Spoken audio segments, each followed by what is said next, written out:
সবাইকে স্বাগত জানিয়ে শুরু করছি আজকে শ্রী ঠাকুর ও শ্রী মায়ের কথা। লেখকের নাম আমি এর পরবর্তী অংশে আপনাদের জানাবো। তাহলে মূল ভিডিও শুরু করি। আমার ছোটবেলা থেকেই বাগান করার ঝোঁক ছিল, তবে এখন যেমন একই গোলাপ গাছের বিভিন্ন ডালে লাল, সাদা, হলদে, গোলাপি প্রভৃতি নানা রঙের ফুল ফুটোতে পারি, তখন এসব জানতাম না। কিন্তু তখন জয়রামবাটিতে এক দিন মা একটি ফুলও পুজোর জন্য পেতেন না। শুধু তুলসী পাতা, দূর্বা, বেলপাতা ও চন্দন দিয়ে মা ঠাকুরের উদ্দেশ্যে বলতেন, ঠাকুর আজ একটিও ফুল ফোটেনি, একটিও ফুল জোটেনি, এই সব নিয়েই সন্তুষ্ট হও।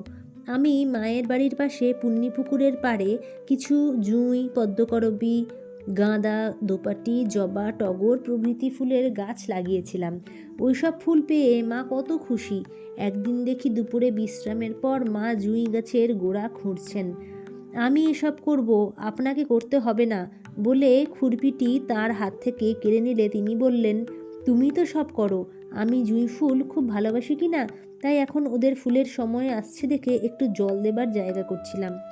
যখন পদ্মকরবীর গাছে প্রথম ফুল ফোটে, মা কাউকে পূজার জন্য ফুল তুলতে দেননি। বলতেন, রামময় এসে দেখবে তার গাছে কত ফুল ফুটেছে, সে নিজে হাতে ফুল তুলে দেবে, তবে ঠাকুরকে দেব। কি অপার স্নেহ! আমি মহাবার এসে মাকে প্রণাম করতেই মা আমার হাত ধরে ওই গাছের কাছে নিয়ে গেলেন। ও বললেন, দেখো তোমার গাছে কত সুন্দর ফুল ফুটেছে, আবার কেমন মিষ্টি গন্ধ। আমাকে ফুলের সাজি দিলেন। আমি ফুল তুলে দিতে ওই ফুল দিয়ে মা ঠাকুরের পূজা করলেন। একদিন একটা কাগজি লেবুর কলম নিজে তৈরি করে নিয়ে যাই, তাতে 7-8টা ফল ছিল। মা দেখে খুব খুশি হলেন আর সকলকে বলতে লাগলেন, দেখেছো ছেলের কি বুদ্ধি, এমন কলম করে এনেছে যে এখনই তাতে ফল ধরতে আরম্ভ করেছে।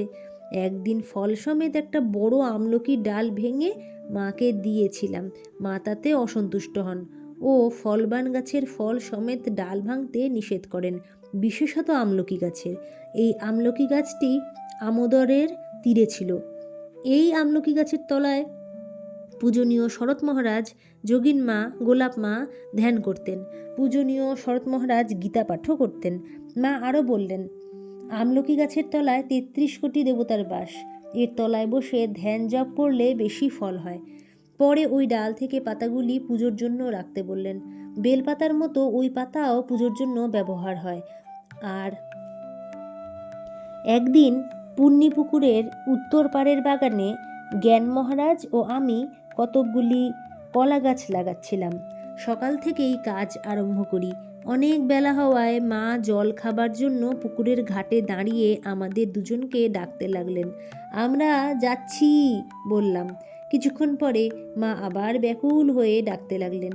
বললেন, খেয়ে গিয়ে কাজটুকু শেষ করো। আমি ব্যস্ত হয়ে পড়লাম, কিন্তু জ্ঞানদা আসতে দিলেন না। তৃতীয়বারে মা জ্ঞানদাকে ছেড়ে কেবল আমাকে ডাকতেই আমি কোদাল ফেলে ছুটে গেলাম। জ্ঞানদা আর অল্পই বাকি আছে, একসঙ্গে যাবেন বললেও আমি তা শুনলাম না। মা খুব খুশি হলেন, বললেন, জ্ঞান বাঙাল, ওদের ভীষণ গুঁ, কারো কথা শুনবে না, তুমি হাত মুখ ধুয়ে খেতে বসো। আমি খেতে বসছি, এমন সময় নলিনীদি ওই বাগানের জায়গাটা নোংরা বলে আমাকে স্নান না করে খেতে বারণ করলেন। ও বললেন, ছি ছি, না নে খেতে রুজবে কি করে গো। মা তাকে ধমক দিয়ে বললেন, তুই চুপ কর, ওরা বেটা ছেলে সদাশুদ্ধ, ওদের কিছুতেই দোষ হয় না, তোর মন অশুদ্ধ, তাই ছুঁই ছুঁই করে মরিস। মায়ের কথায় আমি খেলাম। মাও খুব খুশি হলেন। তখন জয়রামবাটিতে লেখাপড়া জানা লোক খুব কমই ছিলেন। মেয়েদের মধ্যে 2-4 জন বাংলায় নাম লিখতে পারত। মা বলতেন, বারুজ্যেদের একটি বৌমা এসেছে, সে কলকাতার মেয়ে, ঘড়িতে দম দিতে জানে।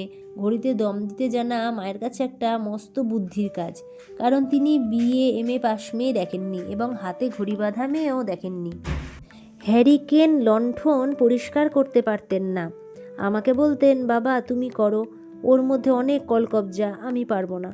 এদিকে মা তো বর্ণপরিচয়ের প্রথম ভাগটি শেষ করে দ্বিতীয় ভাগের প্রথম লাইনের ঐক্য, মাণিক্য ও কুবাক্য পর্যন্ত শিখতেই ভাগ্নে হৃদয় হাত থেকে বই ছিনিয়ে নিয়ে বলেছিলেন, মেয়েদের বেশি লেখাপড়া শেখা ভালো নয়, তাহলে চরিত্র ভালো থাকবে না। চুপি চুপি বেটা ছেলেদের সঙ্গে চিঠি লেখালেখি করবে ও নাটক নভেল পড়বে।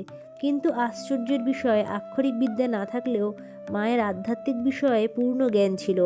আমি তখন ছেলে মানুষ। ভক্তেরা এবং সাধু ব্রহ্মচারীরা মাকে নানা প্রশ্ন জিজ্ঞাসা করতেন। আমার ভয় হতো, মায়ের তো কুবাক্য পর্যন্ত শিক্ষা, তিনি এসব প্রশ্নের উত্তর দিতে পারবেন কি? এরা বেলুর মঠে গিয়ে পূজনীয় স্বামী ব্রহ্মানন্দ, স্বামী শিবানন্দ, স্বামী সারদানন্দ প্রভৃতিদের কেন জিজ্ঞাসা করেন না? তারা কত শাস্ত্র পাঠ করছেন, কিন্তু মা কখনো বলতেন না এইসব প্রশ্নের উত্তর রাখালকে, তারককে বা শরৎকে জিজ্ঞাসা করবে। তিনি সকলের প্রশ্ন শুনতেন এবং এমন উত্তর দিতেন যাতে প্রশ্নকর্তাদের সব সংশয়ের সমাধান হয়ে যেত। আমি ওই বয়সে প্রশ্নগুলির অর্থও বুঝতাম না এবং মা যা উত্তর দিতেন তাও বুঝতাম না, কিন্তু দেখতাম যার প্রশ্ন তিনি খুশি হয়ে যেতেন। উদ্বোধন, তত্ত্বমঞ্জরি প্রভৃতি পত্রিকা এলে শ্রীশ্রীমা জিজ্ঞাসা করতেন, উদ্বোধনে শরতের লেখা কিছু আছে? কিছু থাকলে পড়তে বলতেন। একবার তত্ত্বমঞ্জরিতে সংস্কৃতে একটি স্তোত্র প্রকাশিত হয়। আমি তা পড়ে শোনালে মা বলেন, বাংলা করে বলো।